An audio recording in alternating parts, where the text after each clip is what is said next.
अस्सलाम वालेकुम। रसाई न्यूज़ के साथ मैं हूं अफसाना खान। नजर डालते हैं अब तक की हेडलाइंस पर। वजीर आजम नवाज शरीफ से आर्मी चीफ जनरल राहील शरीफ की मुलाकात। कौमी सलामती के अमूर, ऑपरेशन ज़रबे अज़ब की पेशरफ्त और IDPs की वापसी के मामलात पर तबादला ख्याल। ज़राए के मुताबिक पाक फौज के सरबराह ने हुकूमत पर जोर दिया है कि मुल्की सलामती के लिए पनामा लीक्स का मसला जल्द हल किया जाए। साबिक वजीर आजम गिलानी के बेटे अली खैदर गिलानी गजनी में कामयाब ऑपरेशन के बाद बाजियाब करा लिया गया। अफगान सिक्योरिटी एडवाइजर हनीफ अतमान ने सरताज अजीज को अली खैदर गिलानी की बाजियाबी से मुताल्लिक आगाह कर दिया। अली खैदर गिलानी की बाजियाबी पर मुल्तान में इनके घर जश्न का समा। आर्मी चीफ जनरल राहील शरीफ ने साबिक वजीर आजम यूसुफ रजा गिलानी को टेलीफोन करके अली खैदर रजा गिलानी की बाजियाबी पर मुबारकबाद दी। पनामा लीक्स के मामले पर कौमी असम्बली में गर्मा गर्मी। इजलास में वजीर आजम के न आने पर अपोजिशन आज भी बरहम। वफाकी वजीर इत्तलात ने कहा कि वजीर आजम नवाज शरीफ जुम्मे को ऐवान में आएंगे। अपोजिशन लीडर ने जवाब दिया कि मुत्तहिदा अपोजिशन भी इसी दिन ऐवान में आएगी। अपोजिशन जमातों का पनामा लीक्स के मामले पर कौमी असम्बली में वजीर आजम से वजाहत के लिए सवालनामा तैयार करने का फैसला। अपोजिशन लीडर खुर्शीद शाह का कहना है कि हमने वजीर आजम को मौका दिया है कि वो ऐवान में आए और पनामा पेपर्स में अपने खानदान पर लगे इल्जामात की वजाहत करे। अपोजिशन इनसे जंग नहीं जवाब चाहती है। पनामा पेपर्स में PTI, पीपल्स पार्टी, काफ लीग वालों के नाम भी हैं। जैसे जैसे इंकिशाफात हो रहे हैं अपोजिशन रहनुमाओं की जान निकल रही है। हम ICIJ के खिलाफ कानूनी कार्रवाई भी कर रहे हैं। मुस्लिम लीग नून के रहनुमाओं की इस्लामाबाद में न्यूज़ कॉन्फ्रेंस। सर्कस के शेर का खेल खत्म हो चुका है। हुक्मरानों ने तहरीक आज़ादी कश्मीर को मजाक बना दिया है। इंशाअल्लाह कश्मीर को ज़रूर आज़ादी दिलाएंगे। खुदा के फजल व करम से कश्मीर के इलेक्शन आम नहीं तारीखी इलेक्शन साबित होंगे। पीपल्स पार्टी के चेयरमैन बिलावल भुट्टो जरदारी का बाग में जलसे से खिताब। पनामा लीक्स में मोहन्नस इलाही का नाम नहीं आया। हुकूमत और मीडिया सेल ने मोहन्नस इलाही का लिखवाया। मोहन्नस इलाही का नाम कंफ्यूजन फैलाने के लिए डाला गया। मुस्लिम लीग काफ के मरकजी रहनुमा चौधरी परवेज इलाही की लाहौर में न्यूज़ कॉन्फ्रेंस। भारतीय वजीर आजम नरेंद्र मोदी की डिग्रियां जाली साबित करने के लिए आम आदमी पार्टी के रहनुमा दिल्ली यूनिवर्सिटी पहुंच गए। यूनिवर्सिटी VC ने मुलाकात के लिए टाइम देने से इनकार कर दिया। Hollywood animated movie ice age collision course का नया ट्रेलर जारी कर दिया गया। मूवी 22 जुलाई को बड़े पर्दे पर पेश की जाएगी। और सेंट्रल कॉन्ट्रैक्ट रखने वाले खिलाड़ियों के फिटनेस टेस्ट में T20 कप्तान सरफराज अहमद समेत मुतअद्दिद खिलाड़ी फिटनेस मेयार तक ना पहुंच सके। हेडलाइंस आपने मुलाहिजा की। खबरों की तफसील जानते हैं एक कमर्शियल ब्रेक के बाद। हमारे साथ रहिए।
खबरों में एक बार फिर खुशामदीद। अब पेश है खबरों की तफसील। आर्मी चीफ जनरल राहील शरीफ और वज़ीर आज़म मोहम्मद नवाज शरीफ के दरमियान मुलाकात हुई, जिसमें पाकिस्तान में सिक्योरिटी के अलावा दीगर अहम अमूर पर तबादला ख्याल किया गया। इस्लामाबाद में दोनों अहम शख्सियात के दरमियान होने वाली मुलाकात में मुल्क की मौजूदा सिक्योरिटी सूरत हाल, ऑपरेशन ज़र्ब-ए-अज़ब में हासिल की गई कामयाबियाँ और कराची ऑपरेशन को जारी रखने पर गुफ्तगू की गई। आर्मी चीफ ने वज़ीर आज़म को मुल्क भर में कॉम्बिंग ऑपरेशन के हवाले से ब्रीफ किया। दोनों रहनुमाओं ने कराची ऑपरेशन की रफ्तार और इसमें अब तक हासिल किए गए अहदाफ को तसल्ली बख्श करार दे दिया और इसको मज़ीद जारी रखने का फ़ैसला किया। ज़राए के मुताबिक सरबराह पाक फ़ौज जनरल राहील शरीफ ने वज़ीर आज़म से मुलाकात में पानामा लीक्स के असरात पर भी बात की। आर्मी चीफ ने कहा कि मुल्की सालमियत के लिए ज़रूरी है कि पानामा लीक्स का मसला जल्द हल किया जाए, क्योंकि इसके असरात मुल्की सलामती और सिक्योरिटी चैलेंजेस पर पड़ रहे हैं। साबिक वज़ीर आज़म यूसुफ रज़ा गिलानी के बेटे खैदर गिलानी को कामयाब ऑपरेशन में बाजियाब करा लिया गया। ये बात बिलावल भुट्टो ज़रदारी ने अपने ट्विटर पैगाम में बताई है। हनीफ अतमार ने सरताज अजीज़ को अली खैदर गिलानी की बाजियाबी से मुताल्लिक आगाह किया। दफ्तर खारजा ने भी बाजियाबी की तस्दीक कर दी है। बिलावल भुट्टो ने ट्विटर पैगाम में बताया कि यूसुफ रज़ा गिलानी को अफगान सफ़ीर की जानिब से टेलीफोन कॉल में अली गिलानी की बाजियाबी से आगाह किया गया। Afghan national security adviser Mohammad Hanif Tamar ने मशीर खारजा सरताज अजीज़ को टेलीफोन करके इसकी इत्तला दी। दफ्तर खारजा का कहना है कि अफगान और अमरीकी सिक्योरिटी फोर्सेज ने गजनी में मुश्तरका कार्रवाई करते हुए अली हैदर गिलानी को बाजियाब कराया। अली गिलानी को बाजियाबी के बाद काबुल लाया जाएगा, जहां तिबी मुआयने के बाद पाकिस्तान भेजने के इंतजामात किए जाएंगे। पाकिस्तान में मुतय्यन अफगान सफ़ीर ने भी अली गिलानी की बाजियाबी की तस्दीक कर दी है। अली हैदर गिलानी की बाजियाबी की इत्तला पर गिलानी फैमिली खुश है। साबिक वज़ीर आज़म यूसुफ रज़ा गिलानी के साहबजादे मूसा गिलानी का अली हैदर गिलानी से टेलीफोनिक रब्ता हुआ, जिसमें अली हैदर का कहना था कि वो सेहतियाब हैं। वज़ीर आज़म नवाज शरीफ और सरबराह पाक फ़ौज जनरल राहील शरीफ ने साबिक वज़ीर आज़म यूसुफ रज़ा गिलानी को फ़ोन किया और उन्हें बेटे की बाजियाबी पर मुबारकबाद दी। वज़ीर आला सिंध सैयद कायम अली शाह ने भी साबिक वज़ीर आज़म को फ़ोन किया और उन्हें मुबारकबाद दी। जबकि अली हैदर गिलानी की बाजियाबी की खबर नशर होने के बाद पीपल्स पार्टी के जयालों की बड़ी तादाद मुल्तान में गिलानी हाउस पहुंच गई, जहां ढोल की थाप पर जश्न मनाया जा रहा है और मिठाइयां तकसीम की जा रही हैं। अली हैदर गिलानी को आम इंतखाबात से 2 रोज़ कबल 9 मई और 2013 को मुल्तान से इस वक्त अगवा किया गया था, जब वो इंतखाबी मुहिम चला रहे थे। पनामा पेपर्स के मामले पर कौमी असम्बली के इजलास में वज़ीर आज़म के ना आने पर अपोजिशन आज भी बरहम रही। वफाकी वज़ीर इत्तलात ने कहा कि वज़ीर आज़म नवाज शरीफ जुमा को ऐवान में आएंगे। अपोजिशन लीडर खुर्शीद शाह ने जवाब दिया कि मुत्तहिदा अपोजिशन भी इसी दिन ऐवान में आएगी। कोरम पूरा ना होने के बाद स्पीकर अयाज सादिक ने कौमी असम्बली इजलास की कार्रवाई कुछ देर के लिए मुअत्तल कर दी। अपोजिशन इत्तेहाद ने वज़ीर आज़म के ऐवान में आने तक इजलास का बायकाट कर दिया। स्पीकर सरदार अयाज सादिक की ज़ेर सदार कौमी असम्बली का इजलास शुरू हुआ तो अपोजिशन जमातों ने वज़ीर आज़म की अदम हाज़िरी पर इजलास का बायकाट कर दिया। वज़ीर इत्तलात परवेज़ रशीद ने ऐवान को बताया कि वज़ीर आज़म जुमा को ऐवान में आएंगे, ताहम वज़ीर इत्तलात की यकीन दहानी के बावजूद मुत्तहिदा अपोजिशन ने ऐवान की कार्रवाई का बायकाट जारी रखा। अपोजिशन लीडर खुर्शीद शाह ने कहा है कि वज़ीर इत्तलात ने बड़ी अच्छी बात बताई है, अब हम भी जुमा को ही आएंगे। वज़ीर इत्तलात का कहना था कि वज़ीर आज़म को आज सिक्योरिटी इदारों के साथ कौमी सलामती के मामले पर अहम इजलास करना है, जो कुछ देर बाद वज़ीर आज़म हाउस में शुरू हो जाएगा। जबकि वज़ीर आज़म को कल अहम दौरे पर दोशंबा जाना है। उन्हीं सरकारी मसरूफियात के बायस वज़ीर आज़म इजलास में नहीं आ सकते। उन्होंने कहा कि वज़ीर आज़म पार्लियामेंट में आने को बायस फ़ख्र समझते हैं। अपोजिशन के बायकाट पर PTI के रुकने लालचंद ने कोरम पूरा ना होने की निशानदेही की, जिस पर स्पीकर अयाज सादिक ने ऐवान की कार्रवाई कुछ देर के लिए मुअत्तल कर दी। पानामा लीक्स मामले पर अपोजिशन जमातों का इजलास पार्लियामेंट हाउस में खुर्शीद शाह की सदारत में हुआ। अजलास में फैसला किया गया कि अपोजिशन की पार्लिमानी जमातों का पार्लियामेंट में एहतजाज इस वक्त तक जारी रखा जाएगा जब तक वज़ीर आज़म पार्लियामेंट और दोनों ऐवानों में आकर वजाहत नहीं देते। एतजाज अहसन का कहना था कि हमें उम्मीद है कि वज़ीर आज़म राह फरार इख्तियार नहीं करेंगे। पानामा लीक्स की नई किस्त के बाद भी किसी को इतराज़ है तो आलमी अदालत से रुजू करें।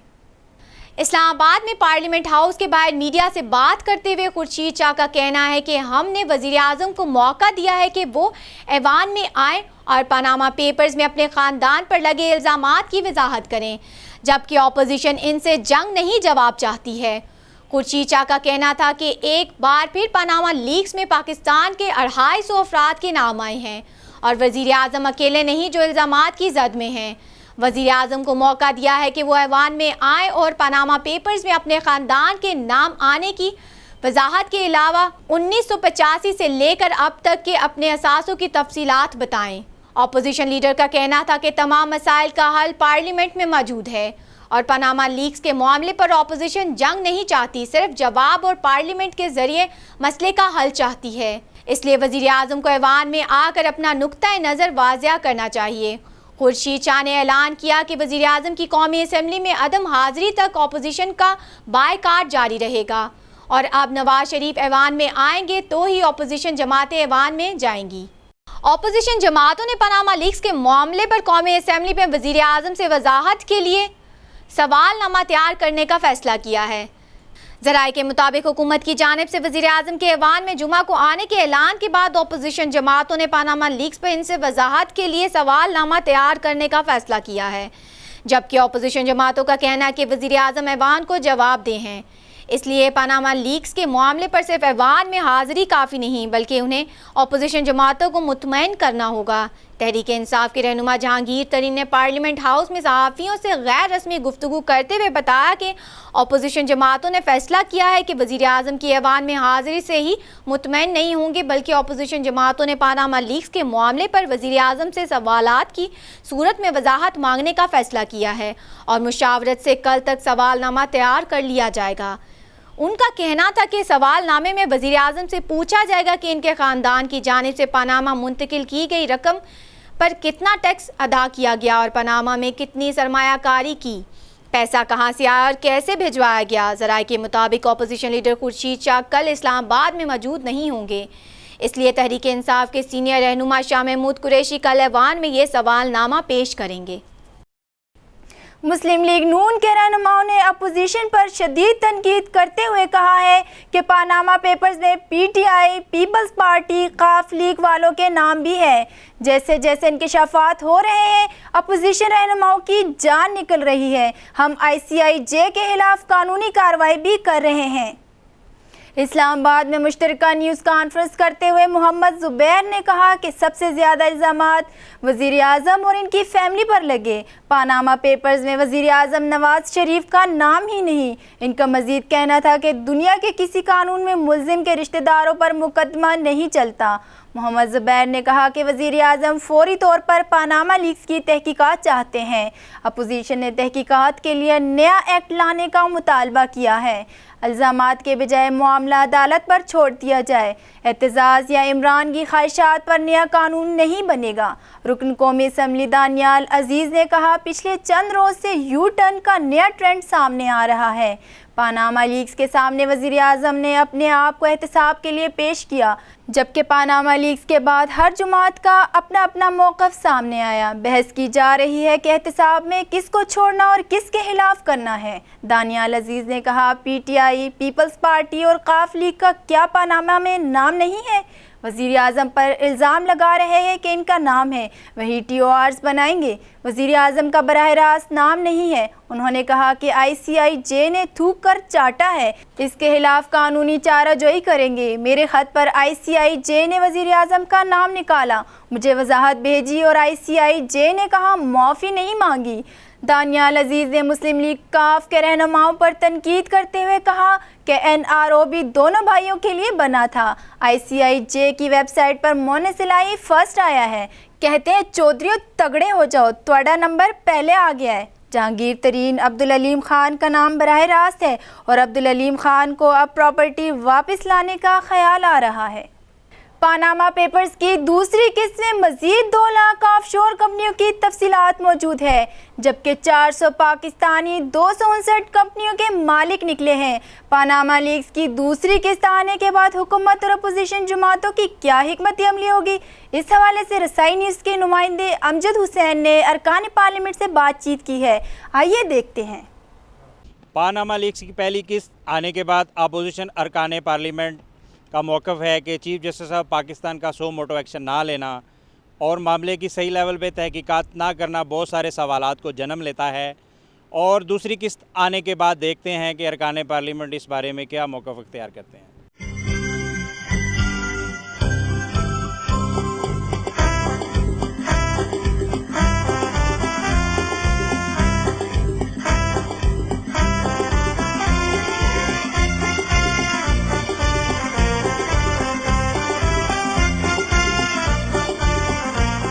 जितने भी पनामा लीक से मुतालिक केसेस हैं वो सब के सब उस हाई पावर्ड कमीशन को दिया जाए, जिसके बारे में गवर्नमेंट ने चीफ जस्टिस साहब से रिक्वेस्ट किया, और वो सब के सब उनके हवाले किए जाएंगे। और इसमें अगर कोई क्रिमिनलिटी यानी कोई ऐसी बात होगी टैक्स एवेजन से मुतालिक या गलत पैसा मनी लॉन्डर करके बाहर ले जाने का या और कार्रवाई होगी तो वो कार्रवाई की जाएगी।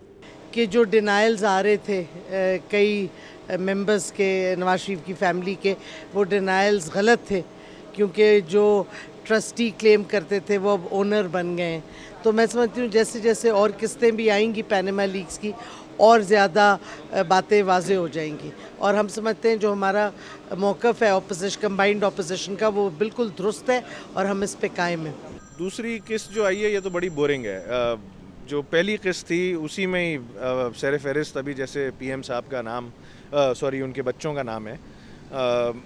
बाकी तो कुछ बड़े प्रॉपर्टी टाइकून्स भी हैं, बिजनेसमैन भी हैं, ऐसे लोग हैं जो कि जिनके नाम हैं, लेकिन जाहिर है एक हेड ऑफ स्टेट है, अगर वो अपने आप को प्रेजेंट करता है सबसे पहले अकाउंटेबिलिटी के लिए और उसके बाद बाकियों की अकाउंटेबिलिटी होती है तो फिर पॉजिटिव है।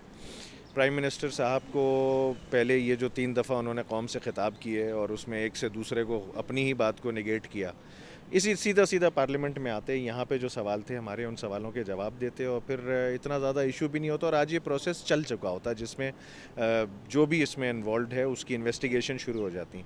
लेकिन ये डिले हो रहा है इधर से भी और मैं कहता हूँ अपोजिशन की तरफ से भी, कि अपोजिशन ने भी अपने TORs दिए, उन्होंने अपने TORs दिए, तो उसकी वजह से ये बस ये खिचड़ी बनी पड़ी हुई है। बेहतर यही है कि जी प्राइम मिनिस्टर साहब आएँ पार्लियामेंट में, दोनों अपने TORs लेके बैठें, वहीं पे उसको डिस्कस करें और फिर इन्वेस्टिगेशन फौरी तौर पे सुप्रीम कोर्ट को कहें कि जी इसको इन्वेस्टिगेशन को कैरी ऑन करो और जिनको सज़ाएं मिलनी है उनको सज़ाएं दो। पोजीशन ने जो मुतालबा किया वह ठीक किया है। वो तो अब ये नहीं कह रहे हैं कि वज़ीर आज़म साहब इस्तीफ़ा दें, वो कह रहे हैं वज़ीर आज़म साहब आएँ, तशरीफ़ लाएँ, वो अपनी सफाई पेश करें। ईवान के सदर हैं, ईवान के कायद हैं, वो ईवान क्यों नहीं आते हैं, क्यों शर्माते हैं, ईवान क्यों नहीं आते हैं? वज़ीर आज़म आएँ और बताएं कि उन पर जो इल्ज़ामात हैं वो किस हद तक सही हैं, वो अपना हिसाब किताब जो है वो ईवान के सामने पेश करें। मेरे ख्याल में अब एक और मसला है, चीफ जस्टिस साहब खामोश क्यों हैं?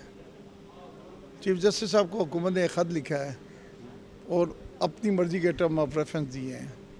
अगर चीफ जस्टिस साहब को मंजूर नहीं तो वापस करें, या फिर चीफ जस्टिस साहब मेहरबानी फरमाएँ कि हुकूमत के टर्म ऑफ रेफरेंस उनके पास हैं, उनको चाहिए कि अपोजिशन के भी टर्म ऑफ रेफरेंस अखबारों में आगे लें और फिर ख़ुद एक फ़ैसला करें कि जो कमीशन उनकी निगरानी में हुकूमत बनाना चाहती है, उनकी सरपरस्ती में बनाना चाहती है, उनके टर्म्स ऑफ रेफरेंस क्या हों। मेरे ख़्याल में now the ball is in court of chief justice, ना वज़ीर आज़म के कोर्ट में है ना अपोजिशन के कोर्ट में है, क्योंकि वज़ीर आज़म तो अपनी उसी बात पर डटे हैं कि जी हम तो कोई बात ही नहीं करेंगे, हम तो कोई तब्दीली नहीं करेंगे, हम तो कोई डिक्लेरेशन नहीं मानेंगे। तो मेरे ख्याल में इस मौके पर चीफ जस्टिस को अपना रोल अदा करना चाहिए, ये जो वो नहीं अदा कर रहे हैं। यार अपोजिशन की जमातों का रद्द अमल तो अब रोज़े रोशन की तरह यहाँ है। हमने तो उनसे बड़े सिंपल से मुतालबात किए हैं, चंद सवालात किए हैं। वो तवक्को करते हैं कि आज पता भी चला है कि शायद वज़ीर आज़म साहब को तरस खाएँ पार्लियामेंट पे और जुमे को तशरीफ़ ला रहे हैं। अल्लाह करे वो आएँ तो फिर उनसे बात करेंगे, सवाल जवाब होंगे, फिर देखेंगे क्या। हमने तो हमारा तो बड़ा सिंपल सा है मसला कि जो सवालात हैं हमारे उनके जवाब मिलने चाहिए और सुप्रीम कोर्ट के जो चीफ जस्टिस के उन्होंने ख़त लिखा है उस पे TORs पे नेगोशिएट करें अपोजिशन के साथ बैठ के। तो इट्स वेरी सिंपल। इसके अंदर मैं समझता हूँ कि तहकीकात होनी चाहिए और पूरी तहकीकात और जो मुताल्लिका लोग हैं जो जिन जिन के नाम आ रहे हैं, चाहे उसमें मेरा ही नाम भी क्यों ना हो, उनसे क्लैरिफिकेशन लेने की ज़रूरत है। क्लैरिफिकेशन लिए बगैर जो है इस तरीके के साथ किसी को करना मेरा ख्याल है ठीक नहीं होगा। लेकिन बहरहाल मैं समझता हूँ कि ये मामला ऐसा है कि ये बहुत सीरियस हो गया और उसको सीरियसली हैंडल करना चाहिए। अच्छा, सुप्रीम कोर्ट के चीफ जस्टिस का इस पे सो मोटो ना लेना, इसके बारे में आप क्या कहते हैं? लेना चाहिए, मैं समझता हूँ लें, अच्छा पता चलना चाहिए और इसमें भी कोई शक नहीं कि इसमें बहुत सारे मसाइल हैं, मामलात हैं और इसमें इसको बड़े गलत अंदाज के अंदर यूज़ भी किया गया। तो मैं समझता हूँ कि इसको अगर वो स्ट्रांगली हैंडल कर लेंगे तो उससे बेहतरी होगी। अरकान पार्लियामेंट के मौक़िफ़ सुनने के बाद एक बात साफ जाहिर है कि आया पानामा लीक्स के मामले की सही लेवल पे तहकीकात हो पाएंगी या नहीं। कैमरामैन सलीम अख्तर के साथ Amjad Hussain Khokhar, Rasai news, parliament house, Islamabad. Peoples Party के चेयरमैन बिलावल भुट्टो जरदारी ने वज़ीर आज़म नवाज शरीफ से इस्तीफ़े का मुतालबा करते हुए कहा है कि कश्मीर के इलेक्शन तारीखी और अहम है। अगर यहाँ से नून लीग जीत गई तो समझूंगा कि नवाज शरीफ और मोदी की दोस्ती की हमायत की गई। सर्कस के शेर का खेल ख़त्म हो चुका है। बाग में जलसा-ए-आम से खिताब करते हुए उन्होंने कहा कि मोदी के मुंतखब होने पर भारतीय तज्ज़ियाकार भी परेशान थे। उन्होंने कहा कि भारतीय वज़ीर आज़म नरेंद्र मोदी को बहुत से मुल्क दहशतगर्द समझते हैं। हमारी जमात ने हमेशा कश्मीरियों के हक़ की बात की।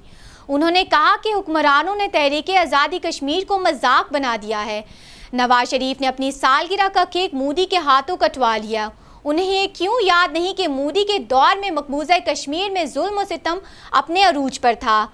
वज़ीर आज़म रॉ के एजेंटों से मुलाकात कर रहे हैं। बलूचिस्तान में रॉ के एजेंट गिरफ्तार होते हैं तो नवाज शरीफ कोई एक्शन नहीं लेते। उन्होंने कहा कि मियां नवाज शरीफ ने खारजा पॉलिसी का हुलिया ही बिगाड़ दिया। ये रियासत से ताल्लुकात नहीं, इंडिया हमारा दुश्मन, अफ़गानिस्तान और ईरान भी हमारे खिलाफ हैं।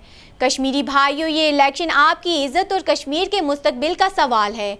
अगर यहाँ के अवाम ने इलेक्शन में मेरा साथ दिया तो मेरा वादा है कि मैं इस मुल्क को आलमी बरादरी में इसका असल मुकाम दिलाऊंगा। उन्होंने कहा कि मुत्तहिदा हिंदुस्तान में मुसलमान अक़लियत में थे, उन्होंने मिलकर पाकिस्तान बनाया इसलिए कि यहाँ पर किसी को अकीदे की बुनियाद पर तंग ना किया जाए।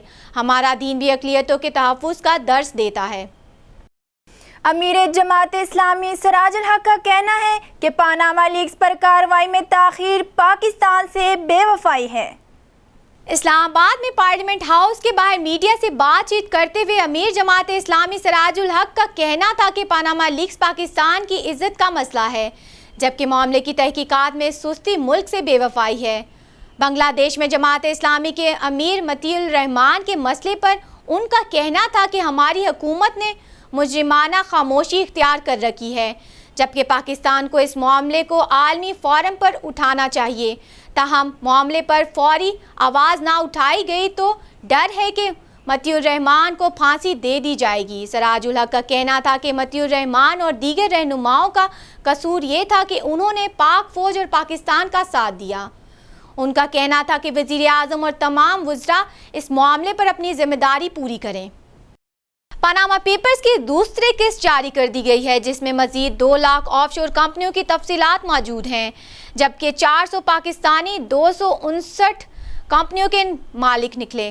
पनामा लीक्स की दूसरी किस्त ने भी हलचल मचा दी, जिसमें ऑफशोर कंपनियों वाले मजीद 400 पाकिस्तानी सियासतदानों, ताजरों और दीगर शख्सियात के नाम सामने आए हैं, जबकि सिर्फ 3 ममालिक पनामा, वर्जिन आयरलैंड और बहामास में पाकिस्तानियों की 259 ऑफशोर कंपनियों का इंकशाफ हुआ है। ऑफशोर कंपनियों के मालिकान में कराची से ताल्लुक़ रखने वाले ताजिर और कई दीगर शख्सियात की तादाद सबसे ज़्यादा है, जो 150 के लगभग बताई जाती है, जबकि लाहौर से ताल्लुक़ रखने वाले 108 अफराद भी ऑफशोर कंपनियों के मालिक हैं। पनामा लीक्स की दूसरी किस्त में साबिक वज़ीर आला पंजाब परवेज़ इलाही के साहबजादे मोइनिस इलाही भी ऑफशोर कंपनी के मालिक निकले। जंग ग्रुप के मीर शकील अल रहमान का नाम भी ऑफशोर कंपनी के मालिकान में है। सैफुल्ला ख़ानदान, जुल्फ़ी बुखारी, इरफान इकबाल, मोहम्मद जिब्रान, ज़फ़रुल्लाह ख़ान के नाम भी शामिल हैं। जुल्फ़िकार पराचा, पीर अली गौहर, मोहम्मद ज़फ़रुल्लाह ख़ान, जाहिद रफ़ीक, हुसैन दाऊद, जहांगीर एस खान भी ऑफशोर कंपनियों के मालिक हैं। कराची चैम्बर के साबिक सदर शौकत अहमद का नाम भी पनामा लीक्स की दूसरी फहरिस्त में मौजूद है। साबिक एडमिरल के बेटे असफर हुसैन भी एक ऑफशोर कंपनी के शेयर होल्डर्स में से हैं। साबिक एमडी पोर्ट कासिम भी 2 ऑफशोर कंपनियों के मालिक हैं। ICIJ का कहना है कि जारी करदा मालूमात में बैंक के खातों, माली लेन देन, ईमेल्स और दीगर खत व किताबत, पासपोर्ट और टेलीफोन नंबरों की तफसीलात शामिल नहीं होंगी। मुंतखब शुदा और महदूद मालूमात जो मफादे आमा में हैं सिर्फ वही जारी की जा रही हैं। ICIJ का मजीद कहना है कि ये दस्तावेज़ात विकी लीक्स की तरफ एक जगह नहीं डाली गई, बल्कि इसमें 2 लाख ऑफशोर कंपनियों में उन उमरा के नाम शामिल हैं जिन्होंने अपनी दौलत इन कंपनियों में रखी हुई है। साबिक वज़ीर आला पंजाब चौधरी परवेज़ इलाही ने दावा किया है कि पानामा लीक्स में मोनिस इलाही तो क्या हम में से किसी का नाम मौजूद नहीं। लाहौर में न्यूज़ कॉन्फ्रेंस करते हुए चौधरी परवेज़ इलाही का कहना था कि पानामा लीक्स में मोनिस का नाम हुक्मरानों ने डलवाया है। हम चैलेंज कर रहे हैं, पानामा लीक्स में मोनिस इलाही तो क्या हम में से किसी का नाम नहीं। नवाज शरीफ का मीडिया सेल जिसमें डेली वेजेस पर लोग काम कर रहे हैं वो इसके पसे पर्दा है। नवाज शरीफ और इनका मीडिया सेल जितनी मेहनत किसी और का नाम पानामा लीक्स में लिखवाने के लिए कर रहे हैं, इतनी ही मेहनत अपना नाम निकलवाने के लिए ही करें। साबिक वज़ीर आला पंजाब ने कहा कि पानामा लीक्स अपोजिशन लेकर नहीं आई, ये अल्लाह की तरफ से आई है। जिन ममालिक के वज़ीर-ए-आज़म के नाम आए उन्होंने इस्तीफ़े दिए और हम भी यही बात कर रहे हैं। ताहम पानामा लीक्स पर हुकूमत की जानिब से किए गए ओछे हथकंडे सबके सामने आ जाएंगे। उनका कहना था कि हुकूमत की भरपूर कोशिश है कि अपोजिशन की तवज्जो पानामा लीक्स से हटाकर इन्हीं के नाम डाल दिए जाएं, लेकिन पानामा लीक्स की तहकीकात के लिए जुडिशल कमीशन के TORs पर तमाम अपोजिशन जमातें मुत्तफिक हैं। वज़ीर आला पंजाब शहबाज शरीफ का कहना है कि वक्त पाकिस्तान को बताने का है और कर्जे माफ़ कराने वाले कौम के मुजरिम हैं।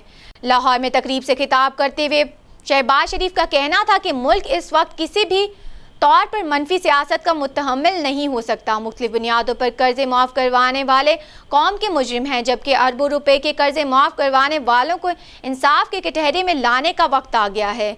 कर्ज माफ़ करवाने वाले इनसे सीखें जो रिस्क के हलाल कमा कर कर्ज वापस करते हैं। वज़ीर आला पंजाब का कहना था कि सूबे में मेरिट और शफाफियत पर मबनी निज़ाम को फ़रोग़ दिया गया है। गरीब कौम की मेहनत की कमाई लूटने वालों को हिसाब देना होगा।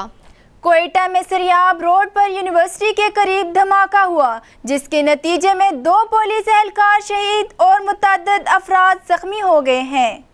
ज़राए के मुताबिक बताया कि धमाके के वक्त यूनिवर्सिटी और स्कूलों के तुलबा और तालिबात छुट्टी के बाद घरों को जा रहे थे कि पुलिस चौकी के करीब धमाका हुआ, जिससे मुतअद्दिद अफराद जख्मी हो गए।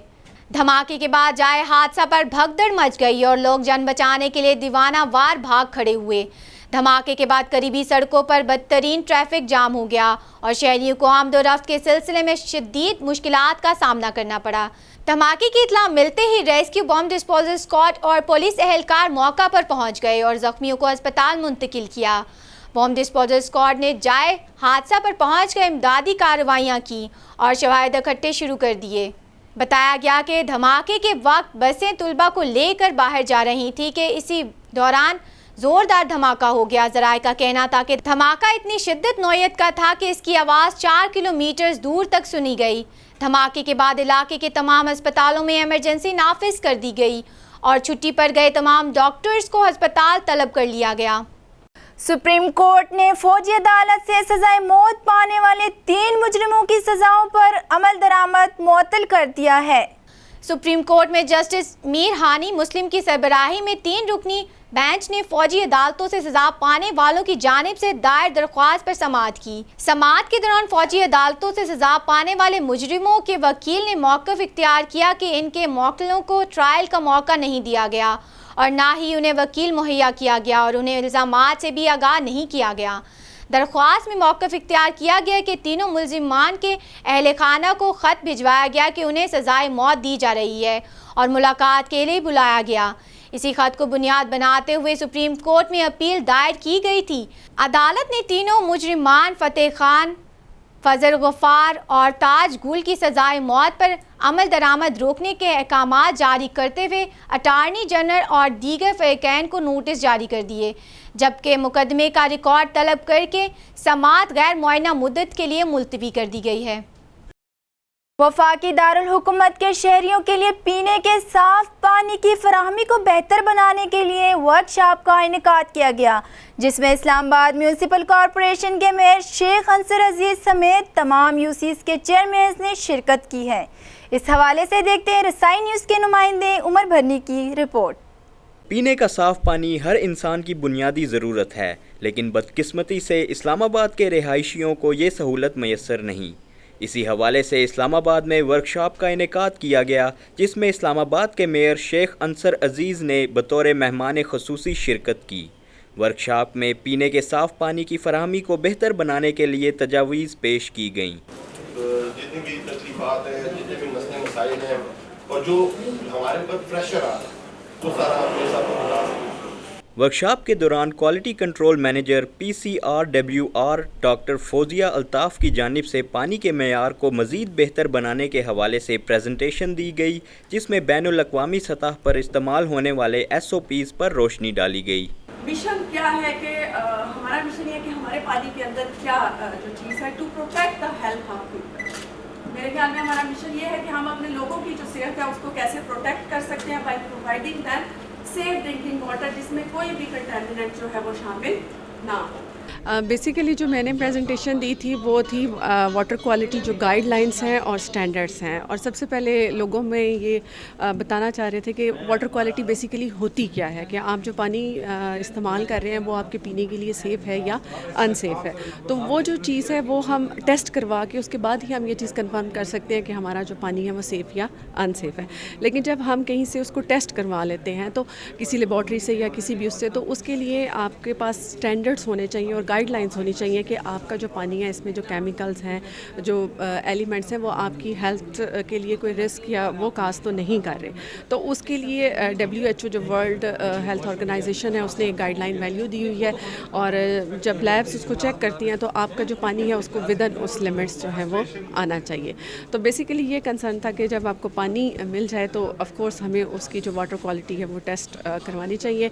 हमारी जो है वो Pakistan council of research in water resources है, जो कि ISO 17025 एक्रेडिटेड लैब है, और हम बेसिकली वाटर क्वालिटी टेस्ट जो है वो करते हैं और लोगों को जो है उनमें अवेयरनेस क्रिएट करते हैं कि basically water quality what is water quality. उसमें जैसे कि हमारा तो डिफरेंट प्रोजेक्ट्स हैं जिसमें हम मॉनिटरिंग करते हैं। National water quality monitoring programme था, इसके अलावा हमारा एक रिसेंटली जो ख़त्म हुआ था मेगा प्रोजेक्ट था जिसमें था कि provision of safe drinking water, जिसमें कि हमने ऑल ओवर द वर्ल्ड जो है डिफरेंट जो हमारी जो वाटर सप्लाई स्कीम्स हैं, सोर्स और कंज्यूमर एंड बोथ पे हमने उनको जो था मॉनिटर किया था, और उसके बाद हमने अपनी फाइंडिंग्स दी थी, जिसमें यह था कि मोर देन 80% जो वाटर है वो एट कंज्यूमर एंड जो है वो कंटेमिनेटेड है।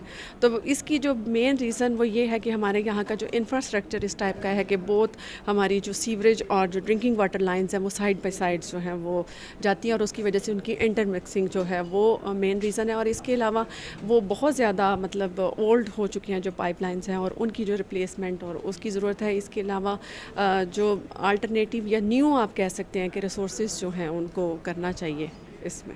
इस्लामाबाद के मेयर शेख अंसर अजीज़ ने रसाई न्यूज़ से गुफ्तगू करते हुए कहा कि साफ़ पानी की फराहमी को यकीनी बनाने के लिए बहुत से मंसूबे ज़ेर गौर हैं, ताहम इन मंसूबों पर अमल दरामद इख्तियारात की मुंतकली से मशरूत है।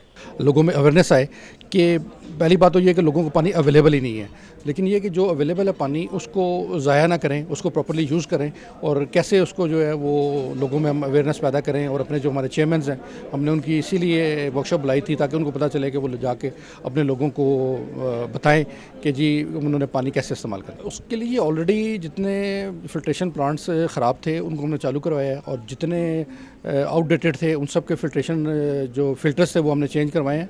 और बाकी भी जो अभी कोई फंडिंग का प्रॉब्लम है जी वो सॉल्व होता है तो जिन इलाकों में नहीं है वहाँ पे हम फिल्ट्रेशन प्लांट्स लगाएंगे, और जो ऑलरेडी लगे हुए हैं उनकी प्रॉपर रेनोवेशन करेंगे। साफ़ पानी की फराहमी को यकीनी बनाने के लिए इस्लामाबाद म्यूनसिपल कॉरपोरेशन पुरअज़्म है, लेकिन इक़दामात इसी वक्त मुमकिन हैं जब इनको इख्तियारात मुंतकिल कर दिए जाएंगे। पीने के लिए साफ़ पानी की फराहमी इस्लामाबाद के शहरियों के लिए एक बहुत बड़ा मसला है। क्या नौमुंतखब बल्दियाती हुकूमत इस्लामाबाद के मसाइल हल कर पाएगी? ये तो वक्त ही बताएगा। कैमरामैन अहमद खान के साथ उमर बरनी, रसाई न्यूज़, इस्लामाबाद। पीटीवी पार्लियामेंट हमला केस के मुल्जिमान की जानिब से पावर ऑफ अटॉर्नी इस्लामाबाद की इस्तदाद दहशतगर्दी अदालत में जमा करा दी गई। अदालत ने पेश होने से कासिर मुल्जिमान को हाजिरी से मुआफ़ी की दरख्वास्त दायर करने की हिदायत कर दी। पीटीवी पार्लियामेंट हाउस हमला केस की समाअत इंसदाद दहशतगर्दी की अदालत के जज सैयद कौसर अब्बास जैदी ने की। 30 मुल्जिमान अदालत में पेश हुए। मुल्जिमान के वकील फैसल चौधरी एडवोकेट ने मौक़िफ़ इख्तियार किया कि मुकदमा में धरने के दौरान कारकुनों पर दहशतगर्दी की दफ़ा लगाई गई। सियासी कारकुनों को दहशतगर्द बनाना नाइंसाफ़ी है। 132 कारकुनान जमानत पर हैं। 2 मुकदमात में मुल्जिमान की जानिब से पावर ऑफ अटर्नी जमा करा दी गई। अदालत से इस्तदा की कि केस को जल्द निपटाने के लिए 1 हफ्ता की तारीख दी जाए। फाजिल जज ने रिमार्क्स दिए कि कम वक्त की तारीख देना चाहता हूं, लेकिन सब मुल्जिमान पेश नहीं होते। जो मुल्जिमान पेश नहीं होते वो हाजिरी से माफ़ी की दरख्वास्त दायर करें। मुल्जिमान की गैर हाजिरी पर प्रोसिक्यूटर ने जमानतें खारिज करने की दरख्वास्त दायर कर रखी है। मुकदमे की समाअत 30 मई तक मुलतवी। आइंदा समाअत पर मुल्जिमान की बरियत की दरख्वास्त पर बहस की जाएगी।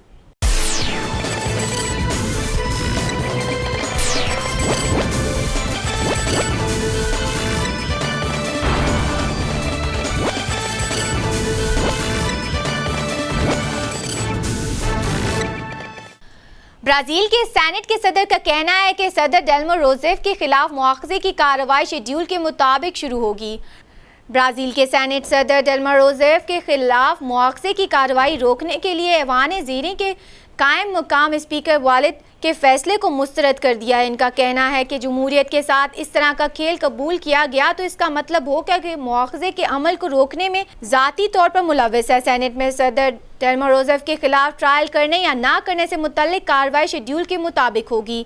इससे कबल ऐवान ज़ेरी के कायम मुकाम स्पीकर ने डेल्मा रोसेफ के खिलाफ सेनेट में कार्रवाई के लिए 17 अप्रैल को वोटिंग को मुस्तरद कर दिया था। ब्राज़ील की सेनेट में बुध को डेल्मा रोसेफ के खिलाफ कार्रवाई शुरू होगी।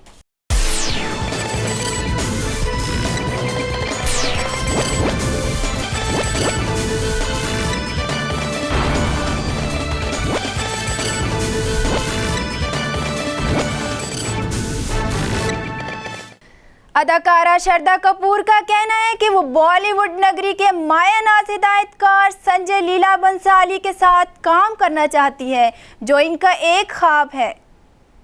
भारतीय मीडिया रिपोर्ट्स के मुताबिक बॉलीवुड अदाकारा श्रद्धा कपूर का कहना है कि ऐसे बहुत से हिदायतकार हैं जिनके साथ वो काम करना चाहती हैं, लेकिन हिदायतकार संजय लीला बंसाली के साथ काम करना एक बहुत बड़ा ख्वाब है और उम्मीद है कि वो ज़रूर पूरा होगा। अदाकारा ने अपनी फ्लॉप फिल्म 3 पति के हवाले से कहा है कि इस वक्त चीज़ें मुख्तलिफ थीं। हिदायतकार फिल्म ऑफ़र नहीं कर रहे थे और इस वक्त खुद को मनवाना भी बहुत मुश्किल काम था। अदाकारा का कहना है कि मुश्किल वक्त में बहुत से हिदायतकारों ने मुझ पर भरोसा किया और आशिकी 2 जैसी फिल्म में कास्ट किया। बहुत अच्छा लगता है जब आपको ये पता चले कि कोई आपके साथ काम करना चाहता है, जबकि सबसे बड़ी चीज़ मदाओं की पजीराई हासिल करना होता है। Hollywood animated movie ice Age Collision Course का नया ट्रेलर जारी कर दिया गया। मूवी 22 जुलाई को बड़े पर्दे पर पेश की जाएगी। हॉलीवुड की 3D animated adventure comedy movie ice Age Collision Course movie की कहानी में ऊट पटांग हरकतें और छोटी छोटी बेवकूफ़ियाँ दिखाई गई हैं। एक तरफ स्क्रिप्ट हादसाती तौर पर खिला में पहुँच जाता है जहाँ वो अनोखे तजर्बात से गुजरता है, तो दूसरी तरफ आसमान से बरसते आग के गोलों ने भी मुश्किलात खड़ी कर दी हैं। फिल्म के मुख्तलिफ किरदारों के लिए मशहूर हॉलीवुड अदाकारा और गुलकारा का इंतखाब किया गया है, जिनमें जेनिफर लोपेज, डेनिस लेरी और जॉन लेगुइज़ामो शामिल हैं। Movie ice Age Collision Course 22 जुलाई को सिनेमा घरों की जीनत बनेगी।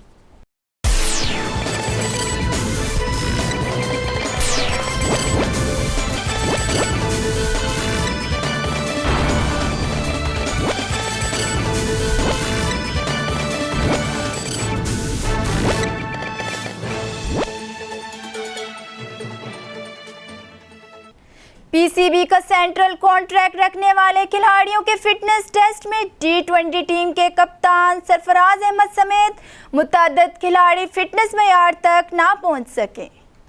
जराये के मुताबिक दौरा इंग्लैंड से कबल नेशनल क्रिकेट एकेडमी में खिलाड़ियों के फिटनेस टेस्ट का मरहला जारी है, जिसमें खिलाड़ियों की फिटनेस का मेयार 17 पॉइंट्स रखा गया था, जबकि दीगर मुमालिक खिलाड़ियों के लिए फिटनेस का मेयार 20 पॉइंट्स रखते हैं।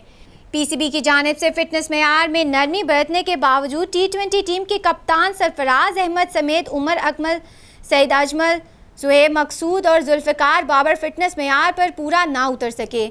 बल्लेबाज ज़ुहैब मकसूद, मायाना स्पिनर सईद अजमल और जुल्फ़िकार बाबर 100% फिटनेस ना होने और फिटनेस मसाइल के 22 टेस्ट ही मुकम्मल ना कर सके, जबकि उमर अकमल भी मतलूबा मेयार पर पूरा उतरने में कामयाब रहे और उन्होंने 16 पॉइंट्स हासिल किए। टी20 टीम के 9 मुंतखब कप्तान सरफराज अहमद भी अपने गुज़िश्ता मेयार को बरकरार ना रख सके। फिटनेस रिपोर्ट के मुताबिक ऑलराउंडर फवाद आलम और wicket keeper batsman Mohammad Rizwan सबसे ज़्यादा फिट खिलाड़ी करार दिए गए हैं, जिन्होंने 17 पॉइंट्स हासिल किए। साबिक कप्तान यूनुस खान ने भी लेवल 18 हासिल किया। जराये के मुताबिक यूनुस खान, अनवर अली, शान मसूद, बाबर आजम और समी असलम ने अपनी कारकर्दगी से टीजर्स को मुतासिर किया, जबकि अनवर अली, शुएब मलिक और वहाब रियाज की फिटनेस पहले से बेहतर करार पाई। कौमी वनडे क्रिकेट के कप्तान अजहर अली, अहमद शहजाद, असद शफीक, जुनैद खान, राहत अली और इमरान खान की कारकर्दगी को भी ओस दर्जा करार दिया गया। पाकिस्तान क्रिकेट टीम के नए हेड कोच मिकी आर्थर का कहना है कि डिसिप्लिन, फिटनेस और फील्डिंग पर कोई समझौता नहीं किया जाएगा। खुदगर्ज खिलाड़ियों को बर्दाश्त नहीं करूंगा। ग्रीन शर्ट्स की कोचिंग के मुश्किल चैलेंज को बड़ी गर्मजोशी से कबूल किया है। एक इंटरव्यू में मिकी आर्थर का कहना था कि आलमी रैंकिंग में 9वीं पोजीशन किसी तौर भी मुल्क में मौजूद टैलेंट की अक्कासी नहीं करती। महदूद ओवर्स की क्रिकेट में स्टाइल तब्दील करना होगा। बैटिंग में खुलकर खेलने की आज़ादी देने से ही नेचुरल टैलेंट निखर कर सामने आएगा। दौरा इंग्लैंड में सैमिंग ड्यूक बॉल को खेलना चैलेंज होगा। मिकी आर्थर ने मजीद कहा कि तामीर नौ के अमल में इन खिलाड़ियों को मौके देंगे जो तवील अरसे तक खेल सकें। इस अमल में उनको गलतियां करके सीखने की इजाज़त देने से ही बेखौफ क्रिकेट का अंदाज़ा अपनाने के लिए तैयार किया जा सकता है। उन्होंने कहा कि मैं बतौर कोच हमेशा खिलाड़ियों को नशोनुमा के लिए मजबूत जड़ें और फिर उड़ने के लिए पर देने की कोशिश करता हूं। ख़ास तौर पर बैटिंग में खुलकर खेलने की आज़ादी देने से ही नेचुरल टैलेंट निखर कर सामने आ सकता है। ये काम मुश्किल ज़रूर, लेकिन यकीन है कि हम एक टीम के तौर पर मिलजुल कर मकासद और रैंकिंग में बुलंदी की जानिब सफ़र कर सकते हैं। अब तक के लिए इतना ही। मज़ीद खबरों और अपडेट्स के लिए देखते रहिए रसाई न्यूज़।